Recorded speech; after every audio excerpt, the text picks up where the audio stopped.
Are you aware that rural electrification was a key development agenda in the defunct National Party of Nigeria, NPN, in their 1979 manifesto titled A New Beginning? Now, with one of their mandates being to extend electricity supply to all rural areas in the country as a means of encouraging rural industrialization, stemming rural-urban migration, and improving the quality of life of rural dwellers. Unfortunately, 46 years after, Nigeria is still promising rural electrification. This is fireworks. We put them under check.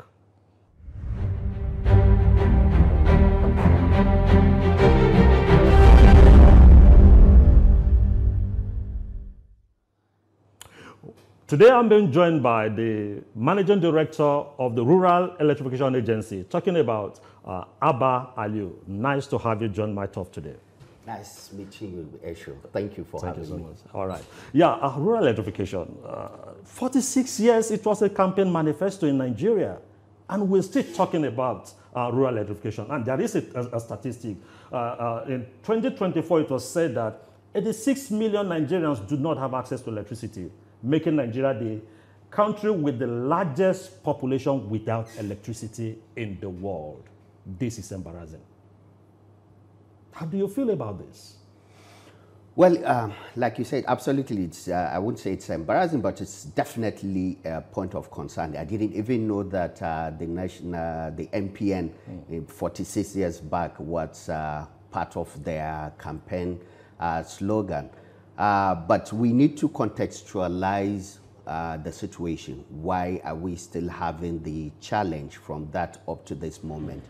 One of the key things, if you look at the World Bank statistics, you realize that the rate at which we are electrifying the areas that do not have electricity, or the rural areas or the peri-urban, vis-a-vis with the rate at which population is growing, it's not in commensurate rate. Population is growing at a rate of about 30%, but electrification rate is about 1.1%. So that is one of the mismatch. And the second mismatch is the lack of investment over this period of time. There wasn't any structured investment in addressing electricity access challenge in the country. But I must also say that for the first time in the history of this country, this is the first time where the government developed a structured method of addressing the electricity access gap. As you mentioned, I would also tell you that the present government of President Bola Ahmed Tinubu signed, one of the key things they have done is signing the first and the biggest public sector funding in the renewable energy in the entire world.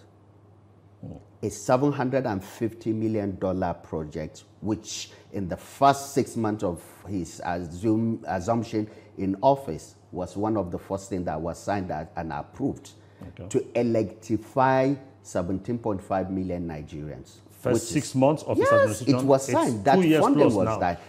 Help us measure between that time and now. What have you achieved with that? Fantastic. Between there and now, we have now started building 42 interconnected mini grids. 42, working with 7 distribution companies. This is targeting areas that do not have reliable sources. And this is to inject at least 100 megawatt of clean, reliable electricity into the national grid. This was also on the basis that we had already implemented the Nigerian electrification project, through which we built over 300 mini grid, deploy over 1.1 million solar home systems, build the biggest solar project at the various universities, 15 universities, all completed, all working. If you go, for example, the University of Abuja now, the entire university, including the staff quarters, are on the 30 megawatt interconnected mini grids that we built. All this When you say mini grid, you mean solar now? Yes, solar mini grid, absolutely. Solar mini grid. And the essence of that, the wisdom behind that is the present government understands, you know, you're dealing with a minister of power who understands finance, who is a financial guy.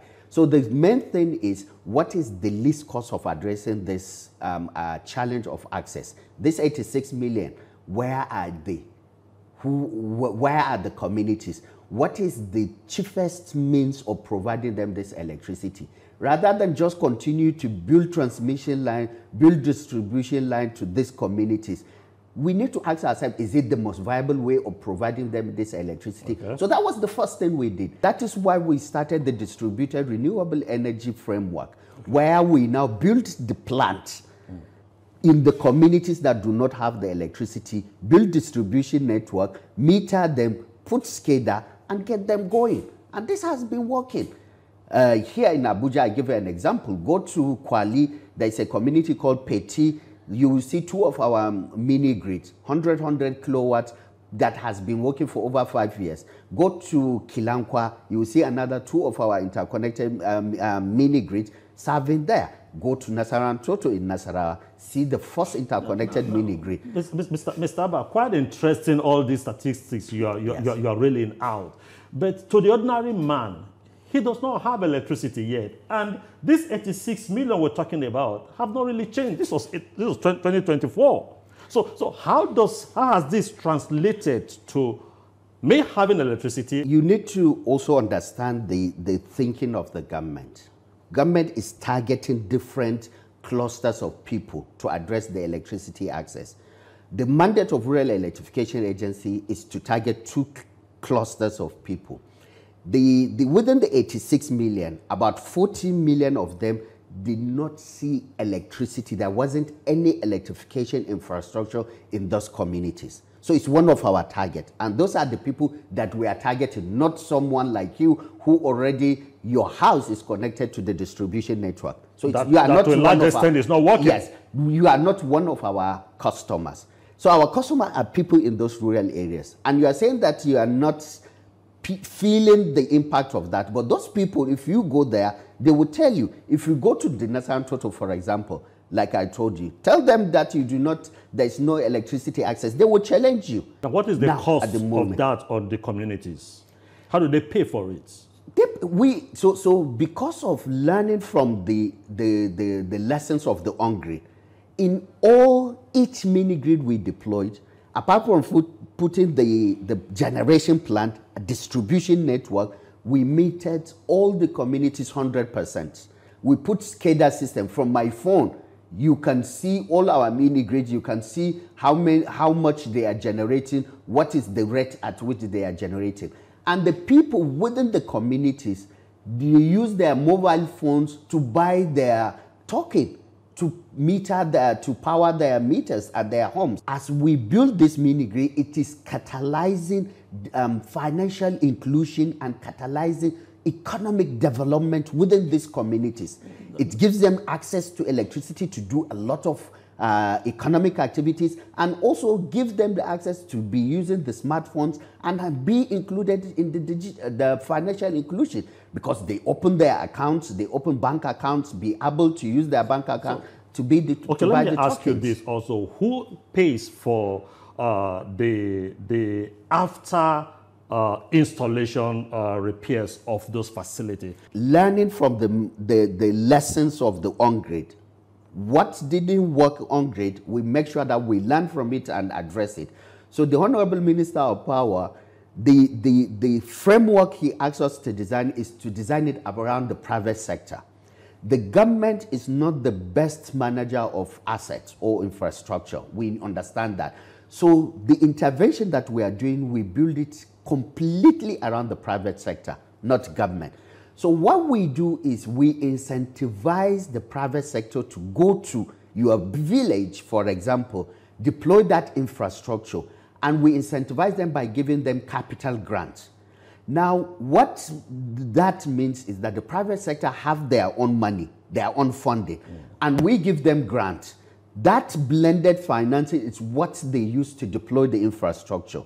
So which means that the private sector have skin in the game. Their money is there, and that money may be a debt they take from banks or an equity injected by funders. So it means that they have to keep that mini grid working over a very long period of time for them to recoup their debts or their equity, and make sure that the mini grid is operational, because they recoup their debts or financing or investment through the tariff that they charge the communities. So the tariff pays for the debt, pays for the equity, pays for the operation and maintenance. Let's go a bit practical now. Yes. The mini grid you operate, you charge tariff, and from the tariff, they pay for repairs and maintenance and all that. Yes. The on-grid is the same way. People are metered. Some people are metered. But it's still some communities. I'm aware that some communities in Nigeria, if there is a fault, they buy the cable. It is private sector driven. They buy the cable. Some are asked to buy the transformer. Now, if it is not working, why should we continue with a system that is not working? If you are telling us that this, your own system, is working, why don't we have that system? What we care about is the electricity, is that not? There are two different scenarios. You are comparing apple and oranges. The on-grid structure, being the fact that it was built by government, right, from the beginning, and it was sold to the private sector. The private sector used debts or whatever means of financing to buy that asset.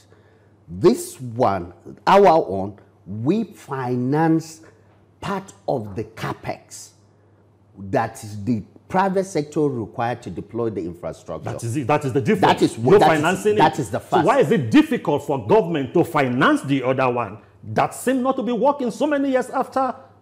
So the two different things is that this is already a private sector owned infrastructure.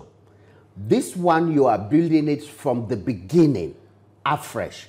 This is also, the question is, why would the government continue to finance the distribution companies? Exactly. The fact that they own the asset has been transferred from the government to the distribution company, and they have their own performance improvement plan. They have their own commitment to inject money into that. Now, maybe you don't understand what I'm saying. Let me put it this way. For instance, in the petroleum distribution sector, you have private sector own their own refinery. Government also has its own refinery, so that government also has its own refinery also.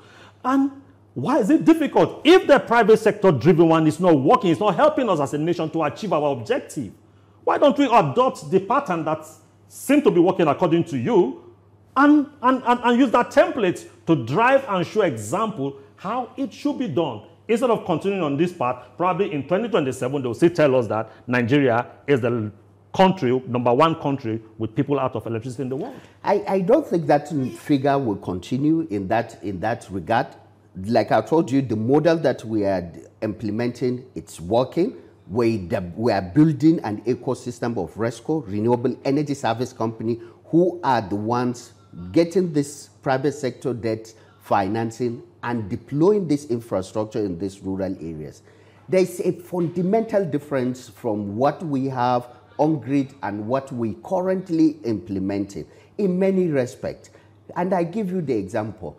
In all our own, from the beginning, we ensure that we can account for each electron that we generate by making sure that we deploy a SCADA system, by making sure that we have done 100% metering, which gives us the accountability for commercial accountability. And that makes sure that the revenue comes back to the private sector. The second difference is also the fact that we charge a tariff that is commensurate with the capital cost, the operational cost, and the predetermined IRR that the private sector will do that. I'll come back to you, but quickly let's go on this break. What should we be expecting from the electricity sector? Please do stay with us.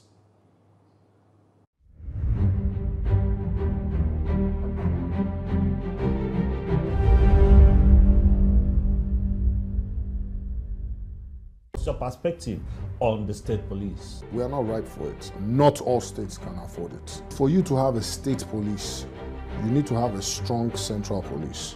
The police is a reflection of every society. So if you are saying the police is corrupt, our society is corrupt. When did corruption come into the police? You cannot send your animal to where they train police officers. Inspector General of Police, it was on live TV. He said his budgetary allocation for fueling of operational cars can only last in 4 months in a year. There are 12 months in a year. 4 months in a year. 4 months. So where does it get the revenue? Fireworks, only on TVC News. You're welcome back now. If you're just joining us, we've been discussing electricity and the challenges in the system. And my guest has been the Managing Director of the Rural Electrification Agency. Now, Mr. Abba, the energy transition outlook, what is it all about? So the Nigeria Energy Transition Plan, it's a plan developed by the country in our commitment to fulfill some of the international treaties that we signed. For example, the Paris Accord that was signed after the COP28, which the country, Nigeria as a country, commit to transit from the fossil fuel or unclean source of generation to clean energy. So the plan was developed as a way, as a pathway of moving Nigeria from where we are to where we should be. That is generating our source of electricity to be clean, reliable, and sustainable source of generation. And if you look at the plan, the country requires both public and private sector funding of about 410 billion for us to really achieve that transition.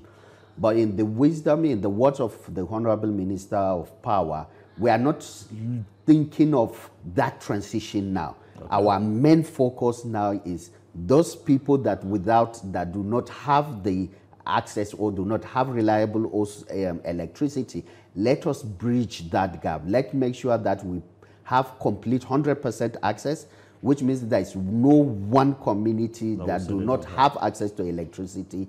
And at the same time, for those that are in the lowest band, those that do not have reliable supply, we bridge that gap by injecting generation plants within the communities and connecting it to the national grid for them to have the reliable source. You talked about 100% access to electricity. Yes. Now, we had a challenge where we said 46 years after a promise was given. Yes. Successive government came, they didn't drive it. Yes. Give us a time frame.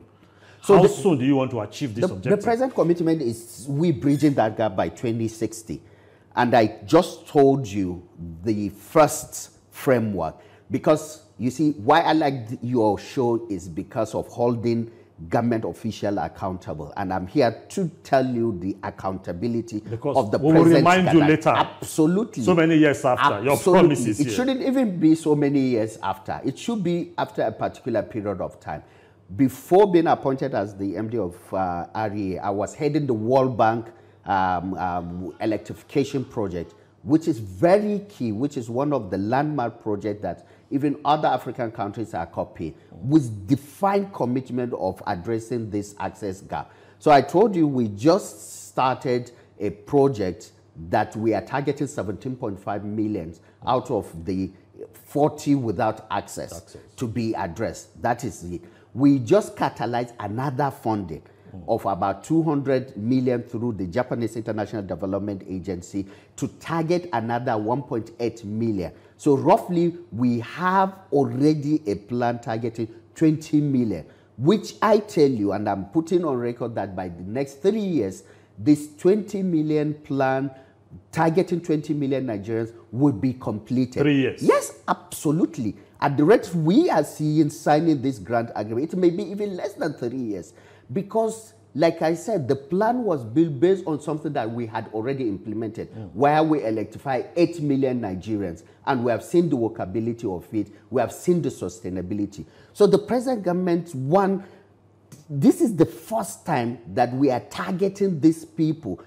Before, we tend to say, oh, 86 million are without access. We do grid extension. There wasn't any structured means of saying that let's face these people and give them this electricity and forever and get done with it. This is the first time where we are doing it. Financing has been provided. Now, REA has close to $1.1 billion public financing that is expected to crystallize close to 3 billion private sector funding. Like I told you, all our projects are PPP kind of a project. We give grants, private sector bring debt and equity, and the infrastructure is deployed. Now, this fund, how do you guarantee that the funds do not get into the hands of saboteurs? I don't want to say corrupt individual now. So you see, and that is the beauty of the kind of the World Bank project that it's been developed. One, it's not a project that it's not a contract base. Okay. This is one of the key changes this government is bringing in REA, drifting away from contract-based projects. So we catalyze investment. And secondly, the most beautiful part of it is a performance base.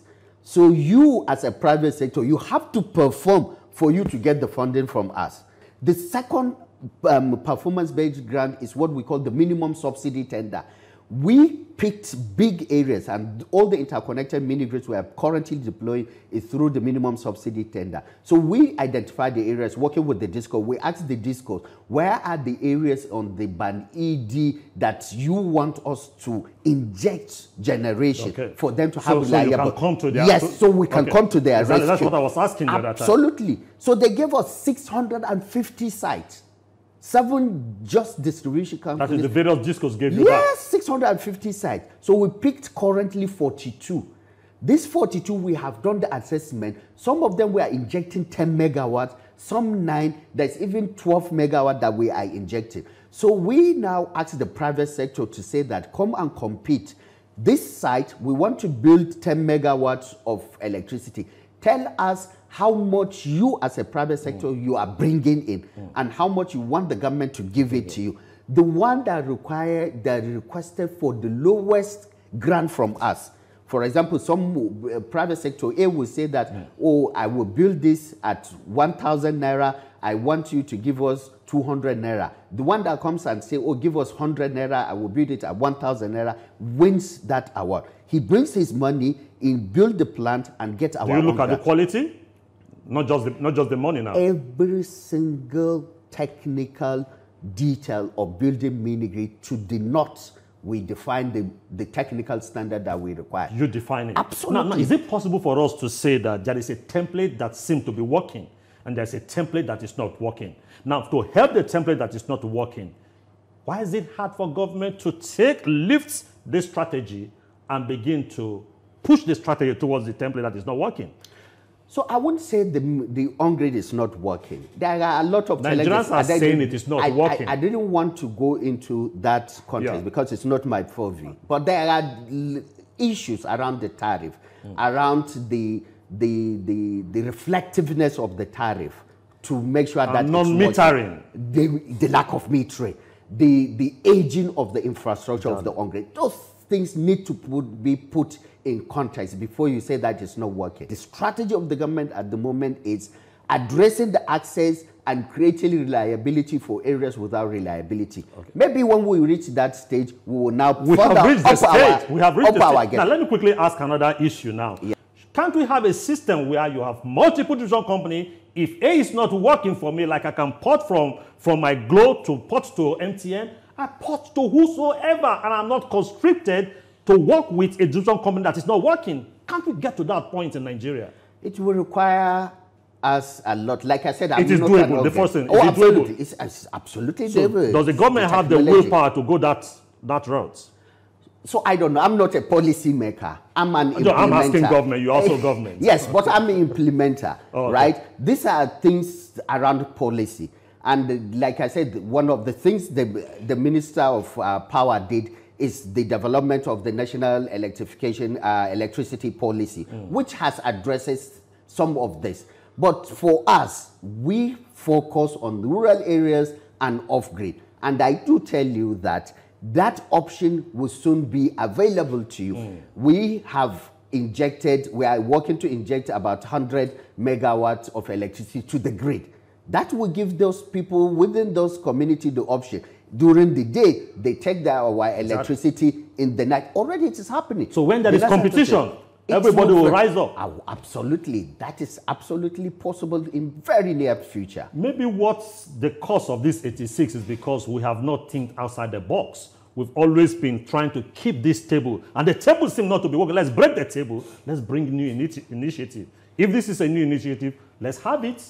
And that's the new initiative. That is the breaking the table, not focusing on extending the grid. Let's go through distributed renewable sources. Let's take if the matter cannot go to Mohammed, let Mohammed go to the mountain. That's exactly what we are doing. Rather than waiting for the distribution or transmission network to reach this community, we are taking the entire NEPA, in my words, which is generation, distribution, metering, collection, to the communities. And one of the things that is very critical that you need to know, the first thing the Minister of Power asks us to do is, even these 86 million people that you are saying, if I ask you, where are they? You don't know. But currently, based on the work that we have done through National Electrification Strategy and Implementation Plan, we have identified the entire people. You know where they are. We know where they are. Let's change the dynamics. We know the communities. We know the number of households. We know the nature of the houses. We know the public institutions. So let it not be a campaign issue in 2027. Yes. Let it be that this is what we've achieved. Absolutely. Mr. Abalu, thank you so much for coming on my talk today. Thank you so much for having me. Really appreciate it. Now, this is all that time will permit us to take on today's edition of Fireworks. Remember, we put them under check always.